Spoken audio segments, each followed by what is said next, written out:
Bonjour, donc je vous reviens pour évoquer avec vous les stratégies de déconfinement progressif qui sont proposées dans un but évidemment de retrouver une activité économique normale et une vie, en tout cas, qui permettent de repratiquer du sport et des activités, les activités habituelles dans une crise. Donc on nous a mis dans une situation de confinement, ce qui est la meilleure réponse évidemment pour répondre à une pandémie du type Covid. Et il semble qu'aujourd'hui, la stratégie de déconfinement soit plus ardue que la stratégie de confinement. On va essayer de comprendre pourquoi, mais pour comprendre pourquoi, je voudrais d'abord explorer ces techniques de confinement dans d'autres domaines. Et le domaine qui est bien connu pour préparer des stratégies de confinement, c'est le domaine du nucléaire civil. Dans le domaine du nucléaire civil, les plans de gestion de crise et de continuité d'activité sont évidemment basés sur des techniques de confinement de la population en cas d'alerte majeure, c'est-à-dire en cas de fuite d'éléments radioactifs dans l'atmosphère ou dans les effluents. Ces techniques sont bien connues et évidemment, elles n'ont pas été mises en œuvre en France, mais elles ont pu être mises en œuvre lors de l'accident de Three Mile Island aux États-Unis dans les années 70, en 1986 avec l'accident de Tchernobyl et plus récemment au Japon avec l'accident qui a eu lieu à la suite d'un tsunami de Fukushima.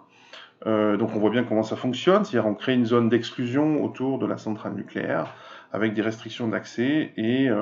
des équipements de sécurité individuelle et des temps d'exposition qui sont calculés pour chacune des zones autour de la centrale. Ces techniques de confinement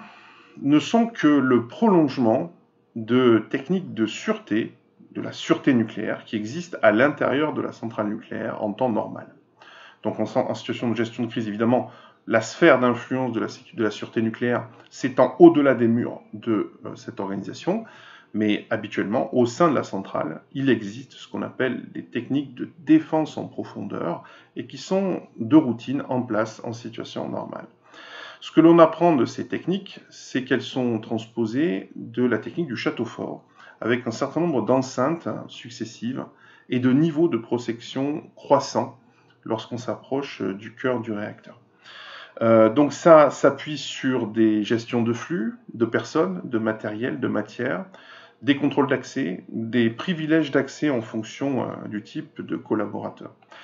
Ce schéma de défense en profondeur donc s'inscrit dans la sûreté qui s'applique aux organisations à haute fiabilité, dites en anglais HRO, Highly Rateable Organization, c'est-à-dire des organisations qui se veulent hautement fiables. Les organisations hautement fiables sont des organisations qui peuvent engendrer des dégâts corporels dans leur processus, donc la perte en vie humaine dans l'exécution du processus. Vous connaissez un certain nombre de ces organisations, donc le nucléaire que je viens de citer, le nucléaire civil, le spatial, l'aéronautique et dans une autre mesure évidemment la recherche clinique qui est un domaine qui m'occupe particulièrement. Et on voit que dans la gestion d'une pandémie, nous retrouvons dans des schémas qui vont être assez similaires de ce qu'on observe dans le cas de la défense en profondeur des organisations qui se voient hautement fiables avec ce qu'on appelle des plaques de sécurité et des barrières successives dans des sphères dont on doit le dire ne se font pas confiance entre elles. On retrouve également ce système de château fort et de défense en profondeur dans les laboratoires de type P4, qui sont les laboratoires à haute protection qui permettent d'étudier les virus les plus dangereux au monde, type Ebola, ou type certains coronavirus, celui dont on parle aujourd'hui. Donc vous voyez qu'on peut faire un parallèle qui n'est pas abusif entre la gestion de l'exposition à des radionucléides et la gestion de l'exposition à des virus à haute contagiosité et à haute létalité, ce qui n'est pas tout à fait le cas d'ailleurs du Covid-19. On pourrait imaginer un scénario encore plus catastrophique dans lequel on aurait la contagiosité du Covid et la létalité de l'Ebola. Alors là, on serait dans un tout autre scénario. Et donc, dans les stratégies de déconfinement, ce qui me perturbe un petit peu, c'est comment on va pouvoir transposer à l'ensemble d'une population nationale, française, européenne et mondiale, des pratiques qui relèvent de compétences très particulières, qui sont des stratégies donc de défense en profondeur, dans lesquelles les individus ne doivent pas se faire confiance entre eux, c'est le principe de la distanciation sociale, je vais considérer que l'autre est potentiellement contaminé. Comment on va gérer les privilèges d'accès à certaines entreprises et pas à d'autres, pour les collaborateurs, mais aussi pour les clients de ces entreprises, quelle va être la fréquence, quel va être le moyen de contrôler les accès, la traçabilité des flux de matière, les flux de personnel, les flux de clients. Est-ce que la traçabilité au niveau des civils, est-ce que c'est quelque chose qu'on peut réellement mettre en place? Est-ce qu'on va pouvoir identifier, authentifier les personnes dans ces circulations? Autant de questions qui, vous le voyez, dans une démocratie, évidemment une liberté de circulation, pose un certain nombre de problèmes civils, mais qui ne vont pas, si vous voulez, qui vont se télescoper avec une exigence de sûreté qui est celle que je viens de vous donner. C'est-à-dire, si on veut éviter un effet de rebond de l'épidémie, si on veut éviter aussi un effet de deuxième vague qui serait peut-être plus dangereux que la première vague, si on transpose à ce qui s'est passé avec la grippe dite espagnole, qui était en fait une grippe américaine,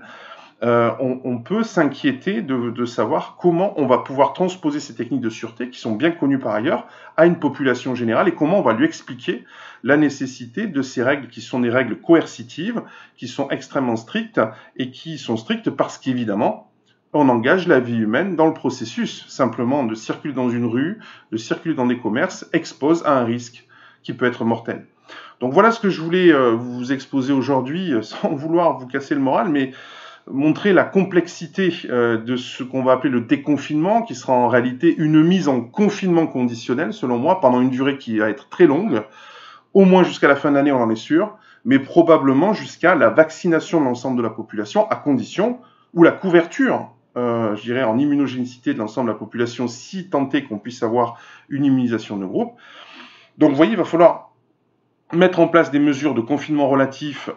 très longtemps, avec des moyens limités, avec des ressources limitées, puisque les protections individuelles posent problème aujourd'hui, dans un contexte de défiance par rapport aux politiques et dans un contexte des États européens où on n'est pas dans des États autoritaires par définition, et donc la traçabilité et l'authentification des flux sera difficile à obtenir. Voilà mes réflexions sur le sujet. Alors évidemment, moi je suis empreint de questions de sûreté, puisque c'est mon sujet de recherche, et de sûreté pharmaceutique en particulier, mais on voit qu'on peut transposer à d'autres domaines, et on comprend en transposant à ces domaines-là, l'exigence de sûreté, c'est-à-dire de protection de la vie humaine, qui s'appuie sur des mesures coercitives qu'on appelait jadis de l'hygiène publique,